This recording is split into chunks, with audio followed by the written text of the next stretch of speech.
Hello friends, welcome to my YouTube channel. ನೀವಿನ್ನೂ ಈ ಚಾನಲ್ನ ಸಬ್ಸ್ಕ್ರೈಬ್ ಮಾಡದೆ ನೋಡ್ತಾ ಇದ್ದೀರ ಅಂದರೆ ದಯವಿಟ್ಟು ಸಬ್ಸ್ಕ್ರೈಬ್ ಮಾಡಿ. ನೀವು ಸಬ್ಸ್ಕ್ರೈಬ್ ಮಾಡೋದ್ರಿಂದ ಇನ್ನೂ ಬೇಗ ಸೀರಿಯಲ್ಸ್ನ ನೋಡ್ಬೋದು ನೀವು. ಹಾಗೆ ನನಗೂ ಕೂಡ ಒಂದು ಮೋಟಿವೇಶನ್. ಓಕೆ, ತಡ ಮಾಡ್ದೇ ನಂದಗೋಕುಲ ಸಂಚಿಕೆಯ ಗುರುವಾರ ಸಂಚಿಕೆ ಏನಾಗ್ತಾ ಇದೆ ಅಂತ ನೋಡ್ಕೊಂಡು ಬಂದ್ಬಿಡೋಣ. ಇಲ್ಲಿ ಗಿರಿಜಾ ಮತ್ತು ಮೀನಾ ಇಬ್ಬರೂ ಅಯ್ಯೋ ಪಾಪ ವಲ್ಲಭ ಊಟ ಮಾಡಿಲ್ಲ, ಅಮೂಲ್ಯನಾದರೂ ಕರಿಬೇಕು ಊಟ ತೊಗೊಂಡೋಗಿ ಕೊಡಲಿ ಅನ್ನೋ ಅಷ್ಟೊಳಗೆ ಅಮೂಲ್ಯನೇ ಬಂದು ಊಟ ತಟ್ಟೆಗೆ ಹಾಕ್ಕೊಂಡು ಲೋಟದಲ್ಲಿ ನೀರು ತಗೊತಾಳೆ. ಆಗ ಮೀನಾ ಕೇಳ್ತಾಳೆ, ಯಾರಿಗೆ ಅಮ್ಮು ಇದು ಊಟ ಅಂತ. ಆಗ ವಲ್ಲಭಂಗೆ ಅತ್ತೆ, ನಾನು ಪಾಪ ವಲ್ಲಭ ಊಟನೇ ಮಾಡಿಲ್ಲ, ನಾನು ಕರೆಯೋಣ ಅಂತ ಅಂದ್ಕೊಂಡೆ. ಮಾವ ಮತ್ತೆ ಆ ಬೈಕ್ ಬಗ್ಗೆ ಕೇಳಿ ಎಲ್ಲಿ ಬೇಜಾರು ಮಾಡಿಬಿಡ್ತಾರೋ ವಲ್ಲಭಗೆ ಅಂತ ಕರೀಲಿಲ್ಲ. ಪಾಪ ವಲ್ಲಭ ಬೈಕ್ ಮೇಲೆ ಎಷ್ಟು ಕನಸಿಟ್ಕೊಂಡಿದ್ದ ಗೊತ್ತಾಗತ್ತೆ. ಆದರೆ ಅವ್ನಿಗೆ ಈ ಥರ ಆಗಬಾರ್ದಾಗಿತ್ತು. ಆದರೆ ಮಾವ ಅದನ್ನು ಅರ್ಥ ಮಾಡ್ಕೊಳ್ದೇ ಬೈದ್ಬಿಡ್ತಾರೆ. ನಾನೇ ಊಟ ತೊಗೊಂಡೋಗಿ ಕೊಡೋಣ ಅಂತ ಅಂದ್ಬಿಟ್ಟು ಬಂದೆ ಅತ್ತೆ. ಸರಿ ಅಕ್ಕ, ಅತ್ತೆ ನೀವಿಬ್ಬರು ಊಟ ಮಾಡ್ತಾಯಿರಿ, ನಾನು ವಲ್ಲಭಂಗೆ ಊಟ ಕೊಟ್ಬಿಟ್ಟು ಬರ್ತೀನಿ ಅಂತ ಹೇಳ್ತಾರೆ. ಅದನ್ನು ಕೇಳಿದಂಥ ಗಿರ್ಜಾಗೆ ತುಂಬ ಖುಷಿಯಾಗುತ್ತೆ. ನೋಡ್ದೇನೆ ಮೀನಾ ಎಷ್ಟು ನನ್ನ ಸೊಸೆ ಒಳ್ಳೆಯವಳು, ಇವರಿಬ್ರು ಇಷ್ಟ ಇಲ್ಲದೆ ಮದುವೆ ಆಗಿರೋರ ಥರನ ಇದ್ದಾರೆ. ಇಬ್ಬರು ಇವಳಿಗೆ ನೋವಾದರೆ ಅವ್ನು ಬೇಜಾರು ಮಾಡ್ಕೊತಾನೆ, ಅವನಿಗೆ ನೋವಾದರೆ ಇವಳು ಜೀವನೇ ಬಿಡೋ ಥರ ಇದ್ದಾರೆ. ಇವರಿಬ್ಬರು ಹೀಗೆ ಇದ್ಬಿಟ್ರೆ ಸಾಕಲ್ವೇನೆ ಮೀನಾ ಅಂತ ಹೇಳ್ತಾರೆ. ಅದಕ್ಕೆ ಮೀನಾ, ಹ್ಞೂ ಅತ್ತೆ, ನಮ್ಮಮ್ಮನ ನಾವು ಚಿಕ್ಕವಳು ಅಂತ ಅನ್ಕೊತೀವಿ, ಅವಳು ಚಿಕ್ಕವಳಲ್ಲ, ಅವಳು ನಿಮ್ಮ ಥರ ಅಮ್ಮನ ಥರನೇ ಥಿಂಕ್ ಮಾಡ್ತಾಳೆ. ನೋಡಿ ಈಗ ನೀವೆಂಗೆ ವಲ್ಲಭ ಪಾಪ ನೊಂದ್ಕೊತಾನೆ ಅಂತೀರೋ, ಅವಳು ಕೂಡ ಹಾಗೆ ಥಿಂಕ್ ಮಾಡ್ತಾಳೆ ಅತ್ತೆ. ಗಂಡಂದಿರಿಗೆ ಹೆಂಡತಿನಲ್ಲಿ ತನ್ನ ತಾಯಿ ಮುಖನ ನೋಡ್ತಾರಂತೆ, ಅದೇ ಥರ ಅವಳು ತಾಯಿ ಥರನೇ ನೊಂದ್ಕೊತಾನೆ ಅದು ಇದು ಅಂತ ಎಷ್ಟು ಕಾಳಜಿಯಿಂದ ಮಾತಾಡ್ತಾರೆ. ಇವರಿಬ್ಬರು ಇದೇ ಥರ ಇದ್ಬಿಟ್ರೆ ನಮ್ಗೆ ಅಷ್ಟೇ ಸಾಕು ಅತ್ತೆ ಅಂತ ಇಬ್ಬರು ಮಾತಾಡ್ಕೊಂಡು ಖುಷಿ ಪಡ್ತಿದ್ದಾರೆ. ಇಲ್ಲಿ ಅಮೂಲ್ಯ ಊಟ ತೊಗೊಂಡು ರೂಮಿಗೆ ಬಂದಿದ್ದಾಳೆ ವಲ್ಲಭನ ಹತ್ರ. ಅಮ್ಮು ಹೇಳ್ತಿದ್ದಾಳೆ ವಲ್ಲಭಗೆ, ವಲ್ಲಭ ತಗೋ ಊಟ ಮಾಡ್ದೇ ಯಾಕೆ ಇದೆಯಾ, ನಿನ್ನ ಬೈಕ್ ಎಷ್ಟು ಇಂಪಾರ್ಟೆಂಟ್ ಅಂತ ನನಗೆ ಗೊತ್ತು, ತಗೋ ಊಟ ಮಾಡು ಅಂತ ಹೇಳ್ತಾಳೆ. ಆಗ ವಲ್ಲಭ ನನಗೆ ಹಶ್ವಿಲ್ಲ ಅಂತ ಹೇಳ್ತಾನೆ. ಆದರೂ ಕೂಡ ಅವಳಮ್ಮು, ಪ್ಲೀಸ್ ನೀನೇನು ಹಶ್ವಿಲ್ಲ ಅನ್ನೋದಕ್ಕೆ ಕಲ್ಲೇನಾದರೂ ತಿಂದು ಜೀರ್ಣ ಆಗಿಲ್ಲ ಅಂತ ಏನಿಲ್ವಲ್ಲ, ಬಾಯಿ ಮುಚ್ಕೊಂಡು ಊಟ ಮಾಡೋದು, ನಿನಗೂ ಹಶ್ವ ಆಗುತ್ತೆ.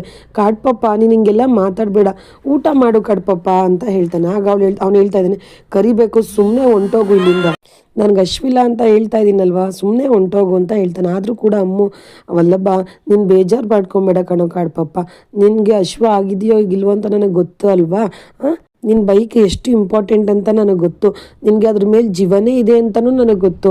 ಆದರೆ ನೀನು ಇವಾಗ ಪೊಲೀಸ್ ಸ್ಟೇಷನ್ ಕಂಪ್ಲೇಂಟ್ ಕೊಟ್ಟಿದ್ದೀಯಲ್ವಾ, ಅವ್ರು ಹುಡ್ಕೊಂಡು ಕೊಡ್ತಾರೆ, ನೀನು ಊಟ ಮಾಡು, ಹೋಗ್ಲಿ ಬಿಡು, ನಾನೇ ತಿನ್ನಿಸ್ತೀನಿ, ನೀನು ಹಂಗಂದರೆ ಕೇಳಲ್ಲ ಅಂತ ಊಟ ತಿನ್ಸೋದಕ್ಕೆ ಹೋಗ್ತಾಳೆ. ಅಷ್ಟರಲ್ಲಿ ವಲ್ಲಭಗೆ ಕೋಪ ಬಂದು ಅವಳ ಕೈಲಿರೋ ಲೋಟ ಮೇಲೆ ತಟ್ಟಂತ ಹೊಡೆದ್ಬಿಟ್ಟು ಬೀಳಿಸ್ಬಿಟ್ಟು ಚೆನ್ನಾಗಿ ಬೈದ್ಬಿಡ್ತಾನೆ. ನಿನ್ಗೇನು ಬುದ್ಧಿ ಇಲ್ವೇನೆ, ಎಲ್ಲ ಸಿಚುವೇಶನಲ್ಲೂ ಒಂದೇ ಥರ ಯಾವಾಗಲೂ ಕ್ಯಾಟ್ ಪಾಪ ಅನ್ಕೊಂಡು ಬಂದ್ಬಿಡ್ತಾಳೆ. ಇಲ್ಲಿ ನನಗೆ ಹಶ್ವಾದ್ರೆ ನನಗೆ ಊಟ ತಿನ್ನೋದು, ನೀರು ಕುಡಿಯೋದು, ಕಿಚನ್ಗೆ ಹೋಗೋದು ಎಲ್ಲ ಗೊತ್ತಿದೆ, ನನ್ನ ಕೈಕಾಲು ಚೆನ್ನಾಗಿದೆ, ನಿನಗೆ ಬುದ್ಧಿ ಇಲ್ವಾ, ಇನ್ನೂ ಕತ್ತೆಗೆ ವಯಸ್ಸಾಗಿದೆ, ಚೈಲ್ಡ್ ಚಪಾತಿ ಥರ ಎಲ್ಲ ಆಡಬೇಡ ನನ್ನ ಹತ್ರ ಇನ್ನೊಂದ್ಸಲಿ ಅಂತ ಹೇಳಿ ಬೈದು ಕಳಿಸ್ಬಿಡ್ತಾನೆ. ಅವಳು ಅಲ್ಲೇ ನಿಂತಿರ್ತಾಳೆ. ಆದರೂ ಕೂಡ ಏನು ನೋಡ್ತಾ ಇದೆಯಾ, ಹೋಗ್ತಾರೆ ಇಲ್ಲಿಂದ ಅಂತ ಹೇಳ್ಬಿಡ್ತಾನೆ. ಅಮೂಲ್ಯಗೆ ಕೋಪ ಬಂದು ಪಾಪ ಬೇಜಾರಾಗಿ ಅಲ್ಲಿಂದ ತಟ್ಟೆ ತಗೊಂಡು ಡೈನಿಂಗ್ ಹಾಲ್ ಹತ್ರ ಬರ್ತಾಳೆ. ಅದನ್ನು ಕೇಳಿಸ್ಕೊಂಡಂತ ಗಿರ್ಜಾ ಹೇಳ್ತಿದ್ದಾಳೆ, ಅಮ್ಮು ಬೇಜಾರು ಮಾಡ್ಕೊಬೇಡ ಕಣೆ, ವಲ್ಲಭ ಬೈದ ಅಂತ, ಅವ್ನು ಬೈಕ್ ಕಳೆದೋಗಿರೋ ಇದರಲ್ಲಿ ಬೈದ್ಬಿಟ್ಟಿದ್ದಾನೆ, ಪ್ಲೀಸ್ ಅಮ್ಮ ಬೇಜಾರು ಮಾಡ್ಕೋಬೇಡ ಅಮ್ಮ ಅಂತ ಹೇಳ್ತಾ ಇದ್ದಾರೆ. ಆವಾಗ ಮೀನಾ ಕೂಡ ಗಂಡ ಹೆಂಡತಿ ಅಂದಮೇಲೆ ಇದೆಲ್ಲ ಇದ್ದಿದ್ದೆ, ನಾವು ಅವ್ರ ಮೇಲೆ ಕಿರ್ಚಾಡೋದು, ಅವ್ರು ನಮ್ಮ ಮೇಲೆ ಕಿರ್ಚಾಡೋದು, ನೀನು ಬೇಜಾರು ಮಾಡ್ಕೊಬೇಡ ಅಮ್ಮು ಅಂತ ಹೇಳ್ತಾಳೆ. ಆಗ ಗಿರ್ಜಾ ಹೇಳ್ತಾಳೆ, ಹೌದು ಅಮ್ಮು ನೀನು ಬೇಜಾರು ಮಾಡ್ಕೊಬೇಡ, ವಲ್ಲಭನಿಗೆ ಇದನ್ನು ಬಿಟ್ಟು ಬೇರೆ ಯಾವ ಕೋಪನೂ ಇಲ್ಲ, ನೀನು ಅವ್ನು ಬೇಜಾರಲ್ಲಿದ್ದಾಗ ಹೋಗಿದ್ದಲ್ಲ, ಅದಕ್ಕೆ ನೀನು ಬೇಜಾರು ಮಾಡ್ಕೊಬೇಡ ಕಂದ ಅಂತ ಹೇಳ್ತಾಳೆ. ಅದಕ್ಕೆ ಅಮೂಲ್ಯ ಹೇಳ್ತಾ ಇದ್ದಾಳೆ, ನನಗೆ ವಲ್ಲಭ ಮೇಲೆ ಯಾವ ಕೋಪನೂ ಇಲ್ಲ ಅತ್ತೆ, ಅವ್ನು ಇವಾಗ ಯಾವ ಸಿಚುವೇಶನಲ್ಲಿ ಇದ್ದಾನೆ ಅಂತ ನನಗೆ ಗೊತ್ತು, ಅದಕ್ಕೆ ನನಗೆ ಅವನ ಮೇಲೆ ಏನು ಬೇಜಾರು ಇಲ್ಲ. ಏನಂದರೆ ನಾನು ಇದೇ ಸಿಚುವೇಶನಲ್ಲಿ ಇದ್ದಿದ್ರೆ ಅವ್ನು ಹೆಂಗಾದರೂ ಮಾಡಿ ಪ್ರಾಬ್ಲಮ್ನ ಸಾಲ್ವ್ ಮಾಡ್ತಾಯಿದ್ದ, ಆದರೆ ನನ್ನ ಕೈಲಿ ಅವ್ನು ಪ್ರಾಬ್ಲಮ್ ಸಾಲ್ವ್ ಮಾಡೋಕ್ಕಾಗ್ತಾ ಇಲ್ವಲ್ಲ, ನನ್ನ ಬಗ್ಗೆ ನನಗೆ ಬೇಜಾರಾಗ್ತಾ ಇದೆ ಅತ್ತೆ, ನಾನು ವೇಸ್ಟ್ ಅತ್ತೆ ಅಂತ ಹೇಳಿ ಹತ್ಕೊಂಡು ಅಲ್ಲಿಂದ ಪಾಪ ಹೊರಟೋಗ್ತಾಳೆ ಅಮ್ಮು. ಇಲ್ಲಿ ವಲ್ಲಭ ಬೆಳಗಾಗಿರುತ್ತೆ, ವಲ್ಲಭ ಕೆಲ್ಸಕ್ಕೆ ಹೋಗಬೇಕು, ಎಲ್ಲ ಮಾಡಬೇಕು, ಗಾಡಿ ಇಲ್ವಲ್ಲ ಅಂತೇಳಿ ಫ್ರೆಂಡ್ಸ್ಗೆ ಕಾಲ್ ಮಾಡಿ ಕೇಳ್ತಾ ಇರ್ತಾನೆ. ಯಾವ ಫ್ರೆಂಡ್ಸು ಕೂಡ ಕೊಡ್ತಾ ಇರಲ್ಲ. ಅದೇ ಸಮಯಕ್ಕೆ ಸುಂದರವ್ರು ಬರ್ತಾರೆ. ಯಾಕೆ ವಲ್ಲಭ ಏನಾಯಿತು, ಬೇಜಾರಲ್ಲಿ ಇದೆಯಲ್ಲ ಅಂತ ಕೇಳ್ತಾರೆ. ಅದಕ್ಕೆ ವಲ್ಲಭ ಹೇಳ್ತಾನೆ, ನಾನು ಇವತ್ತು ಫುಡ್ ಡೆಲಿವರಿಗೆ ಹೋಗಲೇಬೇಕು, ನಿನ್ನೇನೋ ರಜೆ ತಗೊಂಡಿದ್ದೀನಿ ಮವ, ಆದರೆ ನನ್ನ ಹತ್ರ ಗಾಡಿಗಳೇ ಇಲ್ಲ, ನನ್ನ ಫ್ರೆಂಡ್ಸಿಗೆ ಫೋನ್ ಮಾಡ್ತಾ ಇದ್ದೀನಿ, ಕೊಡೋಕ್ಕಾಗಲ್ಲ ಅಂತ ಹೇಳ್ತಾ ಇದ್ದಾರೆ, ಏನು ಮಾಡೋದು ಅಂತ ನನಗೊಂದು ಗೊತ್ತಾಗ್ತಾ ಇಲ್ಲ ಅಂತ ಹೇಳ್ತಾರೆ. ಆಗ ಸುಂದರವ್ರು ಹೇಳ್ತಾ ಇದ್ದಾರೆ, ನೋಡು ನೀನು ಬಾವನ್ನೇ ಕೇಳ್ಬೋದಲ್ಲ, ಅವರೇ ಒಂದು ಹೊಸ ಗಾಡಿ ಕೊಡಿಸ್ಬೋದಲ್ಲ ಅಂತ ಹೇಳ್ತಾರೆ. ಆಗ ವಲ್ಲಭ ಹೇಳ್ತಾನೆ, ಇಲ್ಲ ನಾನು ನಮ್ಮ ಅಪ್ಪಂದು ಭಾರ ಕಡಿಮೆ ಮಾಡಬೇಕು ಅಂತಲೇ ಫುಡ್ ಡೆಲಿವರಿಗೆ ಸೇರಿಕೊಂಡಿದ್ದು ಮಾವ, ನಾನು ಮತ್ತೆ ಅವ್ರಿಗೆ ಇನ್ನೊಂದು ಬೈಕ್ ಕೊಡಿಸಿ ಅಂತ ಕೇಳೋದು ತಪ್ಪಾಗುತ್ತೆ. ನಾನು ಸ್ಟಾರ್ಟಿಂಗ್ ಕೇಳಿದಾಗೆ ನಮ್ಮಪ್ಪ ನನಗೆ ಕಷ್ಟ ಇದ್ರೂ ಕೊಡಿಸಿದ್ರು, ಅದನ್ನು ಉಳಿಸ್ಕೊಬೇಕಾಗಿತ್ತು, ಈಗ ಮತ್ತೆ ಕೇಳೋದು ತಪ್ಪಾಗುತ್ತೆ, ಏನು ಮಾಡೋದು, ಇವತ್ತು ಕೆಲ್ಸಕ್ಕೆ ರಜೆನೂ ಹಾಕೋಕ್ಕಾಗಲ್ಲ, ನಾನು ಕೆಲ್ಸಕ್ಕೆ ಹೋಗಲೇಬೇಕು, ಆದರೆ ದಾರಿನೂ ದೋಚ್ತಾ ಇಲ್ಲ, ಏನು ಮಾಡೋದು ಅಂತ ಹೇಳ್ತಾ ಇರ್ತಾರೆ. ಆಗ ಅಷ್ಟರಲ್ಲಿ ಸುಂದರ, ವಲ್ಲಭ ನನ್ನ ಹತ್ರ ನಾನು ಹೊಸ್ದಾಗಿ ಕೆಲ್ಸಕ್ಕೆ ಸೇರಿಕೊಂಡಾಗ ಭಾವ ನನಗೆ ಒಂದು ಸೈಕಲ್ ಕೊಟ್ಟಿದ್ರು. ಸ್ವಲ್ಪ ದಿವಸ ಓಡಿಸಿ ಕಾಲು ಎಡ್ಸಲ್ಲ ಅಂತ ಹೇಳಿ ಅಲ್ಲಿ ಇತ್ಲಲ್ಲಿ ನಿಲ್ಲಿಸ್ಬಿಟ್ಟಿದ್ದೀನಿ.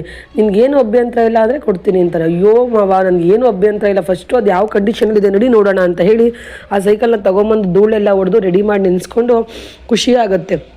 ಆವಾಗ ಅವನು ಸುಂದ್ರ ಅವ್ರಿಗೆ ಹಗ್ ಮಾಡ್ತಾನೆ. ಆಗ ಸುಂದ್ರ ಅವ್ರು ಹೇಳ್ತಾ ಇದ್ದಾರೆ, ಯಾಕೋ ವಲ್ಲಭ, ನಾನು ನಿಂಗೆ ಕಾರ ಕೊಟ್ಟಿದ್ದೀನಿ, ಸೈಕಲ್ ತಾನೆ, ಹೋಗಿ ನಿನ್ನ ಡ್ಯೂಟಿ ಸ್ಟಾರ್ಟ್ ಮಾಡು ಅಂತ ಹೇಳ್ತಾರೆ. ವಲ್ಲಭಾಗಂತೂ ಫುಲ್ ಖುಷಿ ಆಗುತ್ತೆ. ಮತ್ತಿಲ್ಲಿ ಪ್ರಿಯಾ ಮಲಗಿರ್ತಾಳೆ. ಅಲ್ಲಿಗೆ ಮಾಧವ ಬಂದು, ಇಲ್ಲ ಇವತ್ತೇನಾದರೂ ಆಗಲಿ ಪ್ರಿಯಾ ಹತ್ರ ನಾನು ಮಾತಾಡಲೇಬೇಕು ಅಂತ ಹೇಳಿ ಪ್ರಿಯಾ ಅಂತೇಳಿ ಎಬ್ಬರಿಸ್ಬಿಟ್ಟು, ಪ್ರಿಯಾ ಯಾಕೆ ಪ್ರಿಯಾ ಸಪ್ಪಗಿದೆಯಾ, ಏನಾಯಿತು, ಮೊನ್ನೆ ಏನೋ ತಲೆನೋವು ಬಂದೆ, ನಿನ್ನೆ ಇವತ್ತು ಕೂಡ ಸಪ್ಪಗೆ ಇದೆ, ಏನಾಯಿತು ಅಂತ ಕೇಳ್ತಾನೆ. ಅದಕ್ಕೆ ಪ್ರಿಯಾ ಹೇಳ್ತಾಳೆ, ಓಹೋ ನಿಮ್ಗೆ ಇವತ್ತು ನೆನಪಾಯ್ತಾ ನಮ್ಮ ಬಗ್ಗೆ, ನಮ್ಮ ಕಷ್ಟ ಎಲ್ಲ ಎಲ್ಲಿ ಕೇಳ್ತೀರಾ ರೀ ನೀವು, ನಿಮ್ಮ ತಮ್ಮಂದಿರ ಕಷ್ಟ ಸುಖ ಸಂತೋಷ ಅದನ್ನು ಮಾತ್ರ ಕೇಳ್ತೀರಾ, ನನ್ನ ಕಷ್ಟ ಸಂತೋಷ ನೀವು ಯಾವತ್ತೂ ಕೇಳಲ್ಲ ರೀ. ನಾನು ತಲೆನೋವಿಗೆಲ್ಲ ಅಲ್ಲ ಇಷ್ಟು ಬೇಜಾರು ಮಾಡ್ಕೊಂಡಿರೋದು, ಮೊನ್ನೆ ನೀವು ನಿಮ್ಮ ತಮ್ಮದಿರ ಜೊತೆ ಟೆರಸ್ ಮೇಲೆ ಹೋಗಿ ಮಲ್ಕೊಂಡ್ರಿ, ನೀವು ಬರ್ತೀರಾ ಅಂತ ನಾನು ಕಾದು ಬೆಳಗಿನ ಜಾವದ ತನಕ ಮಲಗದೆ ಬೆಳಗಿನ ಜಾವ ಮಲ್ಕೊಂಡೆ. ಮತ್ತು ಅದು ಅಲ್ಲದೆ ಕಾಟಾಚಾರಕ್ಕೆ ಒಂದು ಮೆಸೇಜ್ ಹಾಕ್ಬಿಟ್ಟು ಬಿಸಾಕಿದ್ರಿ. ನನ್ನ ಮನಸ್ಸಿಗೆ ಎಷ್ಟು ನೋವಾಯಿತು. ಬೆಳಗ್ಗೆ ಬಂದು ಕೇಳ್ತೀರಾ ಅಂತ ಅಂದ್ಕೊಂಡ್ರೆ ಓಕೆ ರೆಸ್ಟ್ ಮಾಡು ಅಂತ ಹೇಳಿ ಕೆಲ್ಸಕ್ಕೆ ಹೋಗ್ತೀರಾ. ನನಗೆ ಎಷ್ಟು ಬೇಜಾರಾಯ್ತು, ನಾನು ಯಾರ ಹತ್ರ ಮಾತಾಡಲಿ ಅಂತೆಲ್ಲ ಹೇಳ್ಕೊತಾಳೆ. ಆಗ ಮಾಧವ, ಅಯ್ಯೋ ಹೌದಾ ಪ್ರಿಯಾ, ಸಾರಿ ಪ್ರಿಯಾ, ಬೇಜಾರು ಮಾಡ್ಕೊಬೇಡ, ಈಗ ನೀನು ಖುಷಿ ಪಡಿಸ್ಬೇಕು ಅಂತಂದರೆ ನಾನು ಏನು ಮಾಡಬೇಕು ಹೇಳು, ಮಾಡ್ತೀನಿ ನಾನು ನೀನೇನು ಹೇಳಿದ್ರು ನಾನು ಮಾಡ್ತೀನಿ ಅಂತ ಹೇಳ್ತಾನೆ. ಆಗ ಪ್ರಿಯಾ, ನಿಜವಾಗ್ಲೂ ಮಾಡ್ತೀರಾ ತಾನೆ ಅಂತ ಕೇಳ್ತಾಳೆ. ನಿಜವಾಗ್ಲೂ ಮಾಡ್ತೀನಿ ಅಂತ ಮಾಧವ ಅಂತಾನೆ. ಆಗ ಪ್ರಿಯಾ, ನೋಡು ರೀ, ನಾನು ಆಲ್ರೆಡಿ ಸುಮಾರು ಸತಿಯಿಂದ ಕೇಳ್ತಾ ಇದ್ದೀನಿ, ನನ್ನನ್ನು ಎಲ್ಲಾದರೂ ಕರ್ಕೊಂಡೋಗಿ ಅಂತ, ಒಂದೆರಡು ದಿನ ಎಲ್ಲಾದರೂ ಹನಿಮೂನ್ಗೆ ಹೋಗಿ ಬರೋಣವಾ, ಸರಿ ಹೋಗುತ್ತೆ ನನ್ನ ಮೌಡುನು ಅಂತ ಹೇಳ್ತಾಳೆ. ಆಗ ಮಾಧವ, ಹನಿಮೂನಾ ಅಂತಾನೆ. ಆಗ ಅವಳು, ನನಗೆ ಗೊತ್ತಿತ್ತು ರೀ ನೀವು ಹಿಂಗೆ ಹೇಳ್ತೀರಾ ಅಂತ, ನನ್ನ ಮೇಲೆ ಪ್ರೀತಿ ಇಲ್ಲ, ಯಾವುದೇ ಗಂಡನೂ ಪ್ರೀತಿ ಇದ್ದರೆ ಹೆಂಡತಿ ಮೇಲೆ ಹನಿಮೂನ್ ಅಂದ ತಕ್ಷಣ ಹೊರಡ್ತಾರೆ, ನೀವು ನನ್ನ ಮೇಲೆ ಪ್ರೀತಿ ಇಲ್ಲ ರೀ, ನನ್ನ ಮನಸ್ಸಿಗಾಗಿರೋ ನೋವು ನೀವು ಅರ್ಥ ಮಾಡ್ಕೊತಾ ಇಲ್ಲ ರೀ ಅಂತ ಹೇಳ್ತಾಳೆ. ಆಗ ಮಾಧವ, ಸರಿ ನನಗೊಂದು 2 ದಿನ ಟೈಮ್ ಕೊಡು, ಅಪ್ಪನ ಹತ್ರ ಮಾತಾಡಿಬಿಟ್ಟು ನಾನು ಹೇಳ್ತೀನಿ, ಆಮೇಲೆ ಹೋಗೋಣ ಅಂತ ಹೇಳ್ತಾನೆ. ಆಗ ಪ್ರಿಯಂಗೆ ಖುಷಿಯಾಗಿ, ಸರಿ ರೀ, ನನ್ನಿಂದ ಏನಾದರೂ ಬೇಜಾರಾಗಿದ್ರೆ ಸಾರಿ ರೀ ಅಂತ ಅವ್ನು ಕೈ ಇಟ್ಕೊಂಡು ಹೇಳ್ತಾಳೆ. ಮತ್ತಿಲ್ಲಿ ವಲ್ಲಭ ಫುಡ್ ಡೆಲಿವರಿ ಮಾಡೋಕ್ಕೆ ಸೈಕಲಲ್ಲಿ ಬರ್ತಾನೆ. ಅಲ್ಲಿ ಕಸ್ಟಮರು ವೆಯ್ಟ್ ಮಾಡ್ತಾ ಇರ್ತಾನೆ. ಏನಯ್ಯ ನಾನು ಇನ್ನೂ ಬಂದೇ ಇಲ್ವಲ್ಲ ಯಪ್ಪ ಅಂತಂದರೆ, ನೀನು ಈಗ ಸೈಕಲಲ್ಲಿ ತೊಗೊಂಬರ್ತೀವಿ, ಅವ್ನು ಗಾಡಿ ತೊಗೊಳಕ್ಕಾಗಲ್ವೇನಯ್ಯ ಫುಡ್ ಡೆಲಿವರಿ ಮಾಡೋಕ್ಕೆ, ಒಳ್ಳೆ ಇದು ಅಂತ ಬೈತಾನೆ. ಆಗ ವಲ್ಲಭ, ಅದು ಸರ್ ರೇಟಿಂಗ್ಸ್ ಕೊಡಿ ನನಗೆ ಅಂತಾನೆ. ಯಾರು ರೇಟಿಂಗ್ಸು, ಬಾಯಿ ಮುಚ್ಕೊಂಡು ಹೋಗಯ್ಯ ಅಂತ ಬೈತಾರೆ. ಅದನ್ನೆಲ್ಲ ಪ್ರಿಯಾ ಗಿರ್ಜಾ ಮತ್ತು ಅಮ್ಮು ಮನೆಗೆ ಹೋಗ್ತಾ ಇರ್ತಾರೆ ಅದೇ ರೋಡಲ್ಲಿ, ಅದನ್ನು ನೋಡಿಬಿಡ್ತಾರೆ. ಅದನ್ನ ನೋಡಿ ತುಂಬ ಬೇಜಾರು ಮಾಡ್ಕೊಳ್ತಾ ಇದ್ದಾರೆ. ಸರಿ ಅಂದ್ಬಿಟ್ಟು ವಲ್ಲಭ ಸೈಕಲ್ ತಿರುಗಿಸ್ಕೊಳಕ್ಕೆ ಹೋಗ್ತಾನೆ. ಅಷ್ಟೆಲ್ಲ ಸೈಕಲ್ದು ಚೈನ್ ಬೇರೆ ಬಿಚ್ಚೋಗ್ಬಿಡುತ್ತೆ. ಅದನ್ನೆಲ್ಲ ಪಾಪ ಅವನು ಅಲ್ಲೇ ರೆಡಿ ಮಾಡಿಕೊಂಡು ಅಲ್ಲಿಂದ ಹೊರಡ್ತಾನೆ. ಅದನ್ನು ನೋಡಿದಂತೆ ಗಿರ್ಜಾ ಮತ್ತು ಅಮ್ಮು ಇಬ್ಬರು ನೋಗಳು ಅಂತ ಹೇಳ್ತಾ ಇದ್ದಾರೆ. ಇಲ್ಲಿ ಮಾಧವ, ಇವಾಗ ಹೆಂಗೆ ಮಾಡೋದು, ಇವಾಗ ನನ್ನ ಮನೆಯವ್ರನ್ನ ಕೇಳಿದ್ರೆ ತಪ್ಪಾಗುತ್ತೆ, ಈ ಪ್ರಿಯಾ ಯಾಕೆ ಈಗಲೇ ಹಠ ಮಾಡ್ತಾ ಇದ್ದಾಳೆ ಹನಿಮೂನ್ಗೆ ಹೋಗಬೇಕು ಅಂತ, ಈಗ ಫಸ್ಟೇ ಎಲ್ಲ ವಲ್ಲಭನ ಬೈಕ್ ಕಳೆದೋಗಿರೋದ್ರಲ್ಲಿ ಬೇಜಾರಿದ್ದಾರೆ ಅಂಥದ್ರಲ್ಲಿ ನಾನು ಹೆಂಗೆ ಕೇಳಲಿ ಅಂತ ಯೋಚನೆ ಮಾಡ್ತಾ ಇರ್ತಾನೆ. ಅಲ್ಲಿಗೆ ಕೇಶವ ಮತ್ತು ಸುಂದ್ರ ಇಬ್ಬರು ಬರ್ತಾರೆ. ಆಗ ಬಂದ್ಬಿಟ್ಟು, ಯಾಕಣ್ಣ ಇಷ್ಟೊಂದು ಬೇಜಾರಾಗಿದ್ಯಾ ಅಂತ ಕೇಶವ ಕೇಳ್ತಾನೆ. ಆಗ ಮಾಧವ ಹೇಳ್ತಾ ಇದ್ದಾನೆ, ಅದು ಪ್ರಿಯಾ ನನ್ನನ್ನು ಏನೋ ಕೇಳ್ತಾ ಇದ್ದಾಳೆ, ಎಲ್ಲೋ ಹೊರಗಡೆ ಹೋಗಬೇಕು ಅಂತ ಹೇಳ್ತಾನೆ. ಆಗ ಕೇಶವ, ಹೊರಗಡೆ ಅಂದರೆ ಅವ್ರ ತಾಯಿ ಮನೆಗಾ ಅಂತ ಕೇಳ್ತಾನೆ. ಆಗ ಮಾಧವ, ಅಲ್ಲಿಗಲ್ಲ, ಅದು ಮದುವೆ ಆಗಿದ್ಮೇಲೆ ಗಂಡ ಹೆಂಡತಿ ಹೊಸ್ದಾಗಿ ಹೋಗ್ತಾರಲ್ಲ ಅಲ್ಲಿಗೆ ಅಂತಾನೆ. ಅಂದರೆ ದೇವಸ್ಥಾನಕ್ಕ ಅಂತಾನೆ ಕೇಶವ. ಅದಕ್ಕೆ ಅವನು ಮಾಧವ, ಅಲ್ಲ ಅಂತಾನೆ. ಅದಕ್ಕೆ ಕೇಶವ, ಹಂಗಂದ್ರೆ ಸಂಬಂಧಿಕರು ಮನೆಗ ಅಂತಾನೆ. ಅಲ್ಲ ಅದೇ ಮದುವೆ ಆದಮೇಲೆ ಗಂಡ ಹೆಂಡತಿ ಹೊಸ್ದಾಗಿ ಹೋಗ್ತಾರಲ್ಲ ಬೇರೆ ಊರಿಗೆ ಅದು ಅಂತಾನೆ. ಆಗ ಕೇಶವ, ಓಹೋ ಹನಿಮೂನ್ಗ ಅಂತಾನೆ. ಆಗ ಸುಂದ್ರ ಅವರು, ಓಹೋ ಹನಿಮೂನ್ಗೆ ನಾನು ಕೇಶವಣ್ಣ ಸೈಲೆಂಟು ಅಂದ್ಕೊಂಡೆ, ಈಗ ನೋಡಿದ್ರೆ ನಮ್ಮ ಕೇಶವಣ್ಣ ತುಂಬ ಮುಜುಗರ ಬಿಟ್ಟು ಮಜಾ ಆಗಿಬಿಟ್ಟೈತಿ ಇವಾಗ ಅಂತ ಹೇಳ್ತಾನೆ. ಆಗ ಕೇಶವ, ಸರಿ ಅಣ್ಣ ಹೋಗ್ಬಾ, ನೀನು ಯಾಕೆ ಇಷ್ಟೊಂದು ಬೇಜಾರಾಗಿದ್ಯಾ, ಅದಕ್ಕೇನೆ ಮುಜುಗರ ಬಿಟ್ಟು ಹನಿಮೂನ್ಗೆ ಹೋಗಬೇಕು ಅಂತಂದಮೇಲೆ ಅಂತ ಕೇಳ್ತಾನೆ. ಅದಕ್ಕೆ ಮಾಧವ ಹೇಳ್ತಿದ್ದಾನೆ, ಹಂಗಲ್ಲ ಕಣೋ ಕೇಶವ, ಅದು ಮನೆಯಲ್ಲಿ ಇವಾಗ ವಲ್ಲಭನ ಬೈಕ್ ಕಳ್ತನಾಗಿ ಹೋಗಿದೆ, ಇದ್ರ ಮಧ್ಯದಲ್ಲಿ ಮನೆಯವರೆಲ್ಲ ಬೇಜಾರಾಗಿದ್ದಾರೆ, ನಾನು ಈ ವಿಷಯ ಕೇಳೋಕೆ ಹೋದರೆ ಇನ್ನೂ ಬೇಜಾರಾಗುತ್ತೆ ಅಂತ ಹೇಳ್ತಾನೆ. ಆಗ ಕೇಶವ ಹೇಳ್ತಿದ್ದಾನೆ, ಹಂಗೇನೂ ಆಗಲ್ಲ ಅಣ್ಣ, ನೀನು ಹೋಗಿ ಅಪ್ಪನ ಹತ್ರ ಕೇಳು, ಎಷ್ಟೇ ಆದರೂ ನಿನ್ನ ಅಪ್ಪನ ಮುದ್ದಿನ ಮಗ ಅಲ್ವಾ, 2 ದಿನ ಅಂತ ಕೇಳು, ಅಪ್ಪ 4 ದಿನ ಅಂದರೂ ಓಕೆ ಅನ್ನತ್ತೆ, ನೀನು ಆರಾಮಾಗಿ ಹೋಗ್ಬಿಟ್ಟು ಬಾ ಮಾಧವಣ್ಣ ಅಂತ ಹೇಳ್ತಾ ಇದ್ದಾನೆ.